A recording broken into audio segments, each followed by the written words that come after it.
మన భారతదేశంలో పురాణాల కాలం నుండి ప్రసిద్ధి చెందిన పట్టణాలలో పూరీ ఒకటి. ఈ పట్టణం ఒరిస్సా రాష్ట్ర రాజధాని అయిన భువనేశ్వర్కి 60 కిలోమీటర్ల దూరంలో ఉంది. ఈ పట్టణాన్ని పూర్వం పురుషోత్తమ క్షేత్రమని, శ్రీక్షేత్రమని కూడా పిలిచేవారు.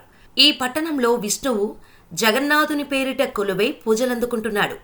హిందువులు అతి పవిత్రంగా భావించే చార్ధామ్ పుణ్యక్షేత్రాలలో ఇది కూడా ఒకటి. ఈ ఆలయాన్ని 1078లో కళింగ పరిపాలకుడైన అనంతవర్మ చోడగంగాదేవ ప్రారంభించగా ఆయన మనవడైన రాజా అనంగ భీమదేవ్ పాలనలో పూర్తయింది. అంతకుముందు అక్కడున్న ఆలయాన్ని ఇంద్రద్యుమ్న మహారాజు కట్టించాడని అంటారు. దీని వెనకొక కథ ఉంది.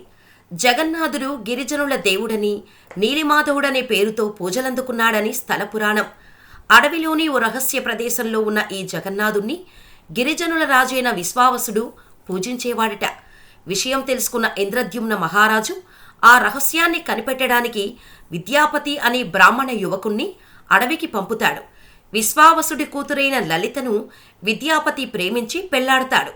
ఈ జగన్నాథ విగ్రహాన్ని చూపించమని పదే పదే ప్రాధేయపడుతున్న అల్లుడి విన్నపాన్ని కాదనలేని ఆ సవరరాజు అతని కళ్లకు గంతలు గట్టి గుడి దగ్గరకు తీసుకువెళతాడు.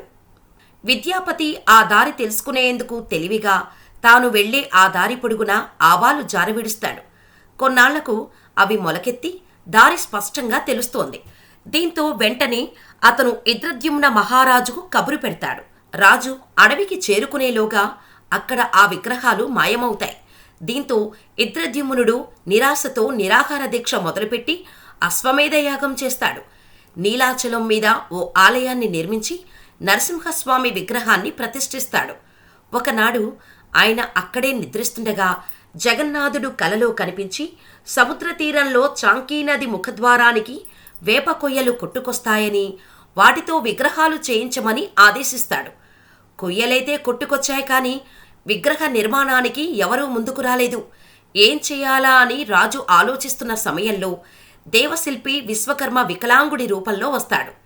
తానొక్కడినే రహస్యంగా ఓ గదిలో విగ్రహాలకు రూపకల్పన చేస్తానని, ఆ సమయంలో పచ్చి మంచినీళ్లు కూడా ముట్టుకోనని, ఆ 21 రోజులు అటువైపు ఎవరూ రాకూడదని, తన పనికి ఆటంకం కలగకూడదని షరతు విధిస్తాడు.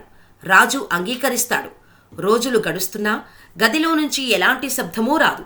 దీంతో రాణి గుండిచాదేవి తొందర పెట్టడంతో గడువు పూర్తి కాకుండానే రాజు తలుపులు తెరిపిస్తాడు. కాని అక్కడ శిల్పి కనిపించడు. చేతులు కాళ్ళు లేని సగం చెక్కిన విగ్రహాలు మాత్రం దర్శనమిస్తాయి. పశ్చాత్తాపంతో రాజు బ్రహ్మదేవుడిని ప్రార్థిస్తాడు. చతుర్ముఖుడు ప్రత్యక్షమై ఇక మీదట అదే రూపంలో విగ్రహాలు పూజలందుకుంటాయని ఆనతిస్తాడు. తానే స్వయంగా వాటికి ప్రాణప్రతిష్ఠ చేస్తాడు. అందుకే పూరీ ఆలయంలోని విగ్రహాలకు అభయహస్తం, వరదహస్తం కనిపించవు. చతుర్దశ భువనాలను వీక్షించటానికా అన్నట్టు ఇంతింత కళ్ళు మాత్రం ఉంటాయి. దేశంలో ఎక్కడా లేని విధంగా పూజలందుకుంటున్న ఇక్కడి ఈ దారుదేవతా మూర్తులను 8, 12 లేదా 19 సంవత్సరాలకు ఒకసారి మార్చి నూతన దేవతామూర్తులను ప్రతిష్ఠించుతూ ఉంటారు. దీనిని నవకళేబర ఉత్సవంగా నిర్వహిస్తారు. ఈ ఆలయ ఆధ్వర్యంలో జరిగే ఉత్సవాలన్నిటికల్లా ముఖ్యమైనది జగన్నాథ రథయాత్ర. ఈ రథయాత్రలో లక్షలాది మంది భక్తులు పాల్గొంటారు. జగన్నాథుడు కొలువై ఉన్నందున జగన్నాథ పూరి అని, పూరీ జగన్నాథి అని కూడా పిలుస్తారు. పూరీ ఆలయ దర్శనం సకల పాపాలను హరిస్తుందని భక్తులు నమ్ముతారు. ప్రతి సంవత్సరం ఆషాఢ శుక్ల విదియనాడు పూరీ రథయాత్రను ఘనంగా జరుగుతుంది. ఇక పూరీ జగన్నాథుని రథయాత్ర 12 రోజుల పాటు జరుగుతుంది. పూరీ జగన్నాథ్ ఆలయమే అనేక రహస్యాలు కలిగిన దేవాలయం. ఆలయంలో ఉన్న ప్రతిదీ మిస్టరీయే. అందుకే పూరీ జగన్నాథ స్వామిని భక్తులు అంతలా ఆరాధిస్తారు. ఇంతకీ పూరీ జగన్నాథ్ ఆలయంలో ఉన్న మిస్టరీలేంటో ఒకసారి తెలుసుకుందాం. 65 అడుగుల ఎత్తైన పిరమిడ్ నిర్మాణం. ఈ ఆలయంలో ముఖ్యంగా చెప్పుకోవాల్సింది అక్కడ ఉన్న 65 అడుగుల ఎత్తైన పిరమిడ్ నిర్మాణం. అక్కడ ఉండే స్తంభాలు, గోడలు అన్నీ ప్రత్యేకతతో కూడుకున్నవే.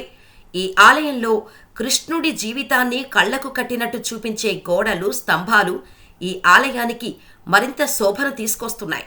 అన్ని ఆలయాల్లో ఉన్నట్టే గోపురం, దేవతలు, గంటలు, ప్రసాదం అన్నీ ఉన్నా ప్రతిదానికి ఒక విశిష్టత, అద్భుతం కలిగి ఉంది. పూరీ జగన్నాథుని గోపురంపై ఉండే జెండాకు కూడా ప్రత్యేకత ఉంది. మామూలుగా ఏ గుడికి కట్టిన జెండా అయినా సరే గాలి ఎటువైపు ఉంటే అటువైపే ఊగుతుంది. కానీ ఇక్కడ జెండా మాత్రం గాలి వస్తున్న వైపుగా కాకుండా వ్యతిరేక దిశలో ఊగుతుంది. పూరీ జగన్నాథ్ ఆలయం చాలా ఎత్తులో ఉంటుందన్న విషయం అందరికీ తెలిసిందే. ఆ గోపురం పైన ఓ సుదర్శన చక్రం ఉంటుంది. మనం పూరీలో ఎక్కడి నుండి అయినా ఆ సుదర్శన చక్రాన్ని చూడవచ్చు. ఎక్కడ నుండి చూసినా ఈ సుదర్శన చక్రం మనవైపే తిరిగినట్టు కనిపిస్తోంది. అది ఆ చక్రం ప్రత్యేకత. పూరీ జగన్నాథ ఆలయంపై పక్షులు ఎగరవు. ఆలయంపైకి పక్షులు వెళ్ళవు. పక్షులు ఎందుకు అక్కడ ఎగరవు అనే విషయం మాత్రం ఎవ్వరికీ అంతుపట్టని రహస్యం. ఎంతోమంది పరిశోధకులు దీనిపై అధ్యయనం చేసినా కనుక్కోలేకపోతున్నారు. పూరీ జగన్నాథ ఆలయం ప్రధాన ద్వారం గోపురం నీడ ఎవ్వరికీ కనిపించదు. సూర్యుడు వచ్చినా కూడా అది కనిపించదు. పగలైనా సాయంత్రమైనా ఏ సమయంలో కూడా ఆ గోపురం నీడ మాత్రం కనిపించదు.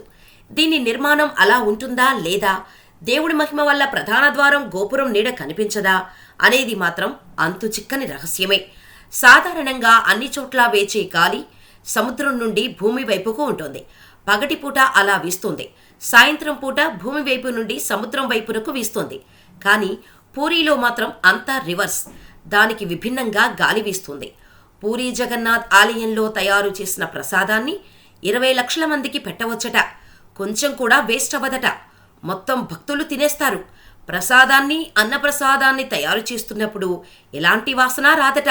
ఎప్పుడైతే ఆ జగన్నాథునికి ప్రసాదం నివేదిస్తారో ఆ తర్వాత ఆ ప్రసాదం నుండి సువాసనలు వస్తాయట. పూరీ వీధుల్లో బలరాముడి విగ్రహాలను రథంలో ఊరేగిస్తారు. ఆ రథం సుమారు 45 అడుగుల ఎత్తు, 35 అడుగుల వెడల్పు ఉంటుంది. ఆ రథానికి 16 చక్రాలు ఉంటాయి. ఊరేగింపు సేవలో ఏటా ఒకే రథాన్ని వినియోగించటం అన్ని చోట్లా చూసేదే. ఈ సంప్రదాయాలన్నిటికీ మినహాయింపు ఒడిస్సాలోని పూరీ జగన్నాథాలయం. జలభద్ర, సుభద్రలతో సహా ఈ ఆలయంలో కొలువైన జగన్నాథుడిని ఏడాదికొకసారి గుడిలో నుంచి బయటకు తీసుకువచ్చి భక్తులకు కనువిందు చేస్తారు. ఊరేగించేందుకు ఏటా కొత్త రథాలను నిర్మిస్తారు. అందుకే జగన్నాథుడి రథయాత్రను అత్యంత అపురూపంగా భావిస్తారు భక్తులు. పూరీ రాజవంశానికి చెందినవారు బంగారు చీపురులతో రథయాత్రకు ముందు నేలను శుభ్రం చేసే సంప్రదాయం ఉంది. బెహరా పహరా అంటారు. ప్రతి ఏడాది 3 కొత్త రథాలు చేయిస్తారు. రథానికి 16 చక్రాలు ఉంటాయి. అధిక ఆషాఢం వచ్చే సంవత్సరాల్లో దేవతల విగ్రహాలను కూడా మారుస్తారు. పూరీ జగన్నాథుడికి 56 రకాల ప్రసాదాలు సమర్పిస్తారు. ఆ ప్రసాదాలకు కూడా విశిష్ట చరిత్ర ఉంది. ఆలయ సంప్రదాయం ప్రకారం వాటిని మట్టి కుండల్లో వండుతారు. 7 మట్టి పాత్రలను ఒకదానిపై మరొకటి పెట్టి వంట చేస్తారు. ముందుగా పైన ఉండే మట్టి పాత్ర వేడి అవుతుంది. ఆ తర్వాత ఒకదానికొకటి వేడవుతూ చివరిగా అడుగున ఉన్న మట్టి పాత్ర వేడవుతుంది. దేవుడికి సమర్పించటానికి ముందు ఆ ప్రసాదాల్లో ఎటువంటి వాసన ఉండదు, రుచి కూడా ఉండదు. కానీ దేవుడికి సమర్పించిన తర్వాత ఆ ప్రసాదాలు గుమగుమలాడుతాయి. ఎంతో మధురంగా ఉంటాయట. పూరీ జగన్నాథుని ఆలయానికి సమీపంలో బంగాళాఖాతం సముద్రం ఉంది. సింహద్వారం నుండి ఆలయంలోకి ప్రవేశించే సమయంలో 1 అడుగు గుడి లోపల పెట్టగానే సముద్రంలో నుండి వచ్చే శబ్దం వినిపించదు. కానీ అడుగు బయట పెట్టగానే అలల శబ్దం వినిపిస్తోంది. ఒడిస్సాలోని పూరీ క్షేత్రానికి దేశంలోని అన్ని ప్రాంతాలతో రవాణా సదుపాయం ఉంది. భువనేశ్వర్లోని బిజూ పట్నాయక్ విమానాశ్రయం పూరీకి 60 కిలోమీటర్ల దూరంలో ఉంది. దేశంలోని ప్రధాన నగరాల నుంచి పూరీకి రైలు సర్వీసులు నడుస్తున్నాయి. కోల్కతా, చెన్నై ప్రధాన రైలు మార్గంలోని ఖూర్దా రోడ్ రైల్వే స్టేషన్ ఇక్కడ నుంచి 44 కిలోమీటర్ల దూరంలో ఉంది. భువనేశ్వర్, కోల్కతా, విశాఖపట్నం నుంచి బస్సు సౌకర్యం ఉంది. మీలో ఎవరైనా ఇంతకుముందు పూరీ వెళ్లారా లేదో మాకు కామెంట్ చేయండి.